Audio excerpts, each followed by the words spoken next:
Now let me come from 1919 to this century. Okay, let me tell you. The first major thing that happened, 9/11. 9/11 has taken world aback. So somebody has written terrorism. 9/11 has taken the entire world aback, or entire world into an extreme surprise that terrorism can move from one place to another, and it can affect not only its own region, but it can also affect other continent. It can cross border. It can move outside. It can affect millions of other lives. 9/11. Number one. Number two, which is not on the context that you will be able to know, but somewhere down the line you have, I don't think you might have heard it. That number 2 point is, somebody has, can you please, yeah, thank you. Number two is the crashing of the financial system, or the recession that took place in 2008, starting with the Lehman banks. Lehman is the name in the Lehman financial event that took place. Now, why I am saying these are the two major events that took place? Because if you take 9/11 and this Lehman financial crisis, from east, I mean the eastern part of this globe, to the western part of the globe, the entire state system has been affected by these two events, barring this number three, which now we are going through. Terrorism has taken its strength from strength to strength. It has been strengthened by day and day on, but never been realized before 9/11. 9/11 gave us some kind of an insecurity, not us, for the state, for some kind of an insecurity to the state system, that power is not revolved, power is not, or rather, power will not be revolved, the problems of power will not be resolved within the boundaries of the state. That means you cannot end the entire nature of terrorism, for example, in India, for example, in South Asia, for example, in Asia. Can you see how I am stretching my limits? India. Yeah, I will be coming on the Syria topic. Just I will be clarifying with that one. Yeah. So you can see how I am stretching the entire field of terrorism. Terrorism is being linked to in any damn ABCD organizations. It is being linked with Indian organization. It can be linked to South Asian organization. It can be linked to Asian organization, to Trans-Pacific, Pan-European, Pan-American, and the 9/11 has proven the fact that it can be a worldwide phenomenon. World war has affected the state life. Terrorism has affected not only the states, terrorism has affected the non-state actors. Terrorism has affected other individuals who do really matter in international politics. And similar thing has also happened for this international financial crisis that has happened in 2008. The entire chain of financial systems that was being built on the idea of capitalism, on the notion of liberal capitalist system, that chain broke down suddenly in one moment with the crisis in one certain American bank. In one certain American bank, and if for example, do you really think that if there is one certain Indian bank, if there is any kind of a financial crisis will happen today, will there be any kind of a global chain that will happen? No. Why? Because that Indian bank has not the reach of that global perspective. That bank will not have a global reach which that American bank did have. So from that perspective, that chain of event in 2008 has occurred and has affected various kinds of policies within the financial system.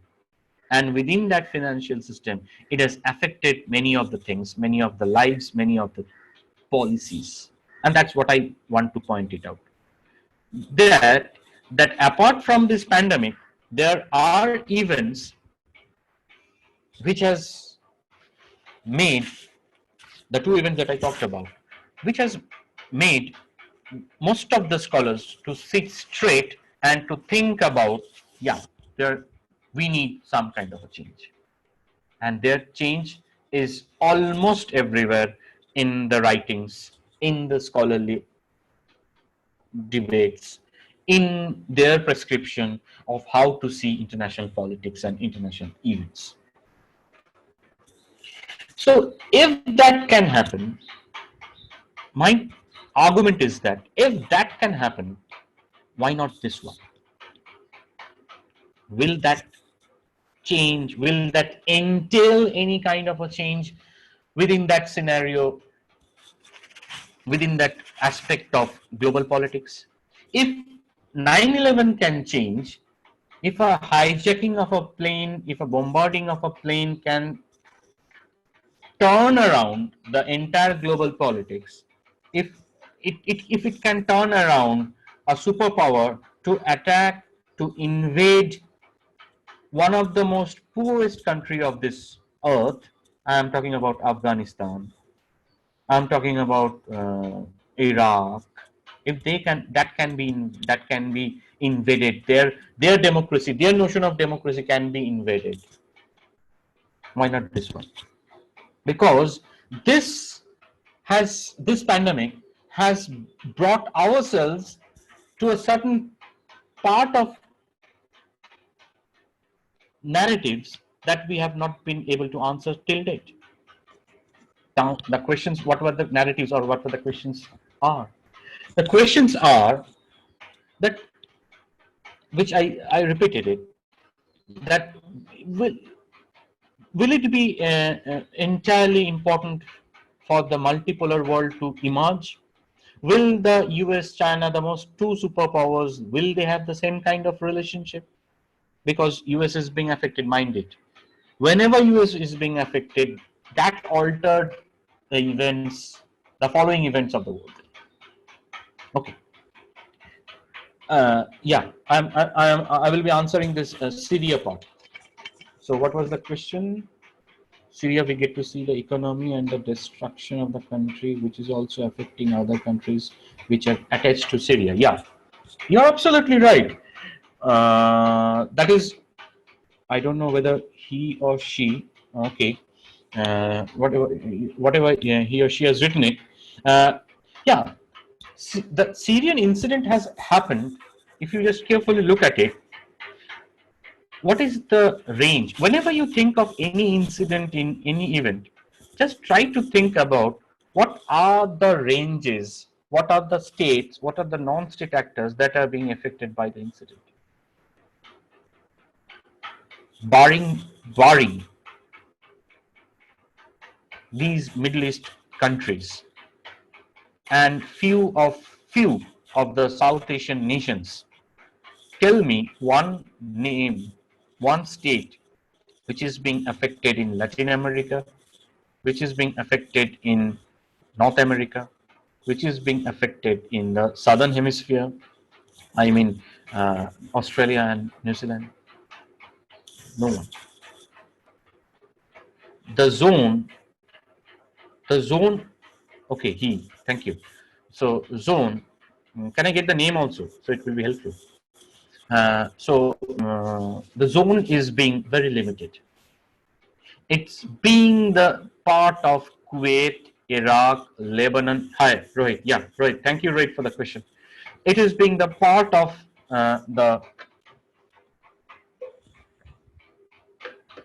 the region of the Middle East, Lebanon, Iraq, Iran. These are the things, Kuwait, and of course Syria. That's the epicenter. Those are being affected. And some parts of Afghanistan, Pakistan, they are being affected. None in Latin America, none in say, for example, in Europe, none in America, Canada, none in neither Australia and New Zealand. There are few in, I say, in Africa, and most of them are the impoverished nations, except for Nigeria. Either they are impoverished, or either they have been struck by the civil war. So the Syrian crisis, if you say so, as long as it is not the problem of the superpowers, it is not the problem of the world. Mind it. It is the superpowers which are being currently having the balance of power in their hand. That's why I raised the question about, will the world will see an emergence of a new superpower? Will the world will see a polarity on the course of multi-states or the multipolar balance of power? Will the world will see some kind of a end of this US-China relationship? Because before this point is also very important, because before this pandemic there was a very severe trade-off, or very serious kind of a trade war between China and US. There is some kind of a, many of the scholars have already written about that third world war will begin from this South China Sea, which was the epicenter of a trade off between US and China. But fortunately or unfortunately, that I don't know, but that was stopped due to the arrival of this virus, that's COVID-19. So we are being put into that same perspective, that same question, that when the other two events took place, there was a change in the line of our thinking. I will be letting you know where the changes are, or rather what are the changes that is there. Let me put one by one. The first one is the event that took place in US. Both the events took place in US. Number one is 9/11. Number two is financial system. What are the changes that took place in international politics? What are the basic changes that took place in international politics? The basic change, the fundamental change that took place after 9/11. Kindly take a note of it, or if you want to do so.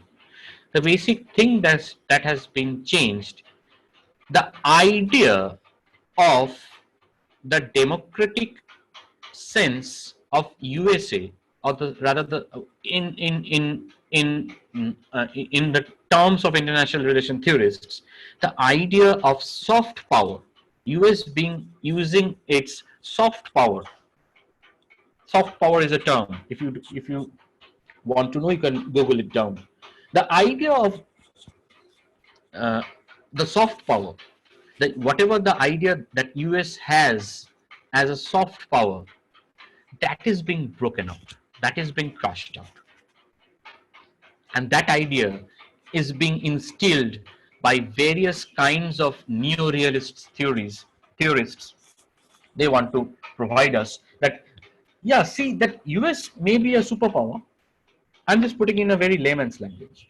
That, see, US may be a very superpower. US may be a very destructive military superpower. But see, US always carries its flag of democracy, its own hand, because it is the ultimate burden of US to construct democracy in each of the authoritarian world. This flag has been crushed out because it has, on the basis of just a single terrorist attack, it has given the response. It is not a bravado. It cannot be termed as a bravado. It has given a response of a military attack on Afghanistan, which has nothing to do. I mean, why I'm saying nothing to do? Because I have a point. Because it has nothing to do with the point of origin of this terrorism. The point of origin may be somewhere else. The point of origin has nothing to do with Iraq. The point of origin has nothing to do with any other state it can take place. This is the same idea that China is putting forward. When US is when US blames China that this is a Chinese virus, Chinese, I think he is the cultural minister. He has given a press conference on that. He has asked three pertinent questions. See, this 9/11 has taken place, and nobody blamed US for the attack of on Afghanistan and on this Iraq, and nobody blamed US for that. The recession took place, the banking system collapsed in US, nobody blamed US for that, for this financial crisis. Nobody blamed US for this terrorism or terrorist crisis. Nobody blamed US for any kind of a Iraq invasion, Middle East problem, oil crisis. Nobody blamed US for that. Then why should we be blamed for this Chinese crisis? Because it has the virus has originated from China. So their point is also there, their logic is also there. Although I have a separate notion about it, this is not the right place to discuss about. But what I want to give you a feel about it, that the entire thing of discussion has taken a side step or taken a change in the course of the next, or rather for the last 20 years in the cases of higher discussion. The soft power of US has changed. Number one, the neoliberal agenda that was there for the entire system, entire political, entire economic system. What do you mean by neoliberal? Okay. So the neoliberal agenda is being there for the US. This neoliberal agenda has been tremendously hit by the US financial crisis. But because of this kind of a hit by the US financial crisis, the entire notion of this neoliberal agenda has been changed. Now, with the failure of this financial crisis, the attention has been shifted from neoliberal agenda to the old thinking of the welfare state, and that's why Mr. Obama was being selected as a president, because he had all the kinds of reforms in the economic structure. He has all the kinds of machineries that he wanted to attempt to give the American financial system, American economic system, and the world economic system a kind of a push, a fillip to the welfare state kind of a notion. But again, that failed. Again, the growth failed. So-called neoliberal growth failed.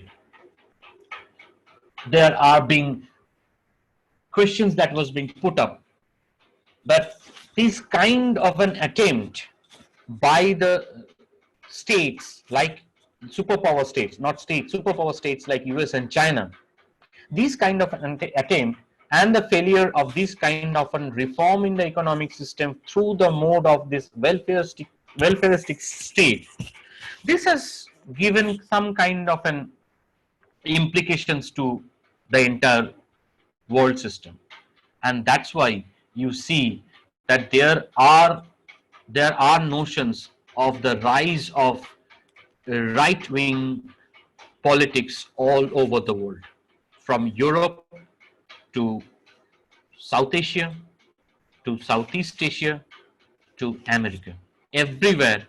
Just after 2014-15, that means when we have already spent a time of around 9 to 10 years, and when we cannot see the same fruit that is being borne by the neoliberal agenda, that fruit is not there. When they cannot see that fruit will, they want to have that fruit of the neoliberal agenda, of the maximization of the profit. That time again, some kind of a right wing populistic or right wing nationalistic populism again churned out in Europe, in America, in Asia, in South Asia. Everywhere it is there. Everywhere it was there.